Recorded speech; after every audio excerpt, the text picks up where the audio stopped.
So bago po yung 2 minutes, Mr. Presiding Officer, tama po, si Ninoy Aquino po ang kanyang alias ay Marshall Bonifacio para makauwi po siya sa Pilipinas nung nasa Boston siya.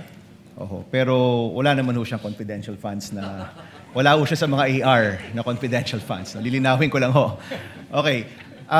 Pagdating ho sa prosecution, ang posisyon ng prosecution, yung mga pangalan ay totoong tao, di ba? Correct, no? You have not really mentioned aliases in any of your... Wala. Could you respond quickly? We have talked about aliases. Is the prosecution talking about aliases? That was never our point, Your Honor. In fact, the point of the prosecution is that that was never raised by the defense, either in their answer or in their pre-trial brief, Your Honor. So to us, that should be a non-issue because even them, they never claimed that in any of their pleadings before this thank you. honorable court. Okay, klaklaruin ko lang ha. Ang siyang tao lang pong nagsabi na alias po sila, si Miss Gina Acosta, in her testimony. Kanina po, sabi niyo rin na Mr. Ortonio na hindi siya alias or hindi niyo alam. But si Miss Gina Acosta, in her testimony, did admit that in her perspective, these are aliases. No? Just for the record po. Okay. So ito po yung mga tanong ko po. Sana po ito lang 2 minutes ko, Mr. Presiding Officer. So unang-una, Mr. Ortonio, you're very competent. Thank you for your answers. And I want you to answer just very candidly, no? Ano po yung naging personal reaction ninyo nung napag-usapan na yung possible misuse of the confidential funds at nung na-bring up na yung mga tawagin din nating katawa-tawang pangalan na parang klaro naman ay hindi naman talaga totoong tao? Ano po yung personal reaction po ninyo? Initial reaction, sir, would be, of course, merong questions, sir, no? There would be questions. But again, sir, I go back to the presumption, sir, that there is regularity in terms of the implementation, sir. Okay.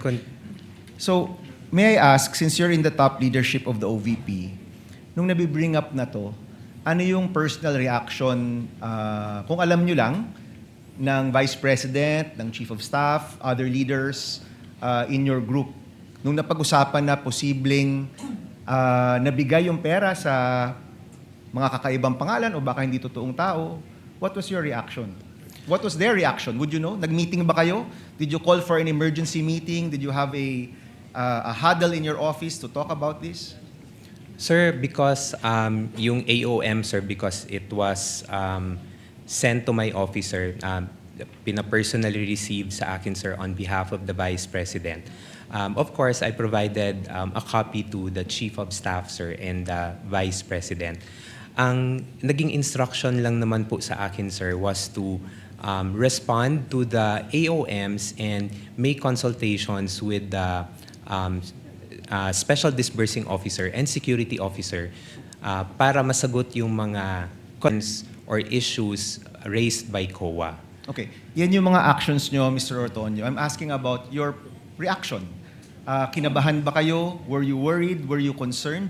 Was there any concern shown by the Vice President, by the Chief of Staff, by people in your office na posible itong perang ito ay hindi nagamit sa tama?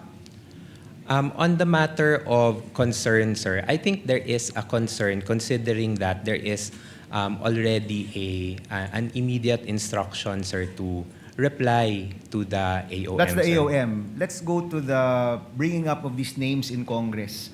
Nung lumabas na yung piatos, pusa, pagong, mga ganyan, were you concerned na yung pera ng bayan posibleng hindi nagamit sa tama at ito'y pinirmahan mo at ito'y nakapangalan sa inyong opisina, for example? Were you concerned?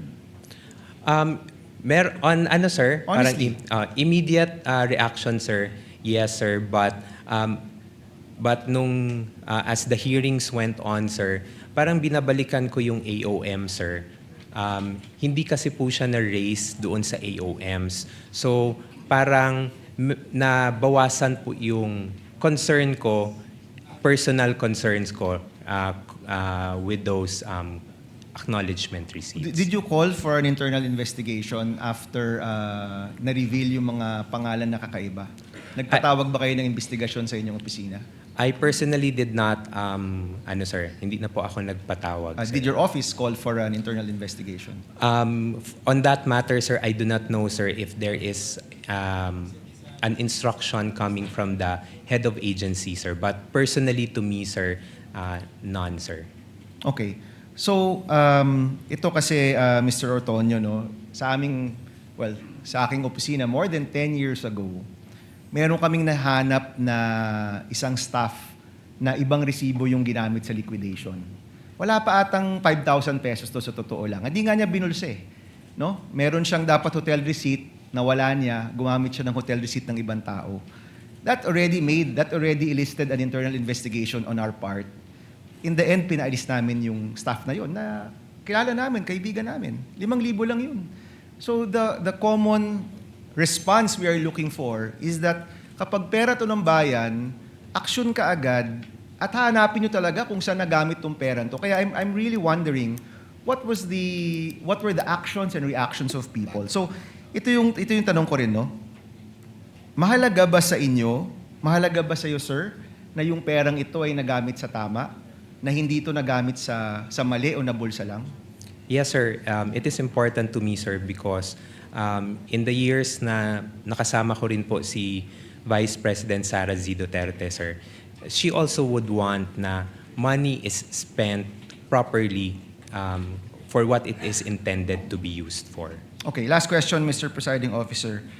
During all of this time, pinatawag mo ba si Colonel La Chica o pinatawag ba siya ni Chief of Staff Lopez or ni Vice President?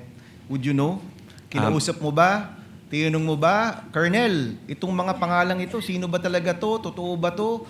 Bakit nakalagay medicine pero cash talaga yung binigay? Kasi sa totoo lang, sir, yung nakalagay doon gamot pero cash ang binigay na pambili ng gamot, cash pa rin yun. 'Di ba? So in short, yung 500 million parang puro cash yun.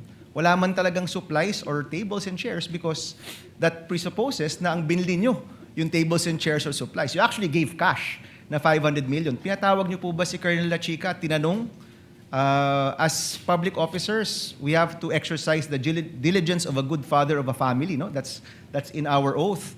So pinatawag niyo po ba ng inyong opisina at pina-explain kung nasaan ba itong peran to? Sir, I was only able to request na makausap si Colonel La Chica in relation only to the response to the AOM, sir. So hindi niyo po natanong itong mga specific questions na ito dun sa mga specificong mga pangalan, mga AR, mga ganyan? At that time, sir, when I was drafting the AOM, sir, no, sir, because I had no knowledge, sir, of the AR, sir. Salamat, Mr. Presiding Officer. Thank you, Senator Judge Aquino.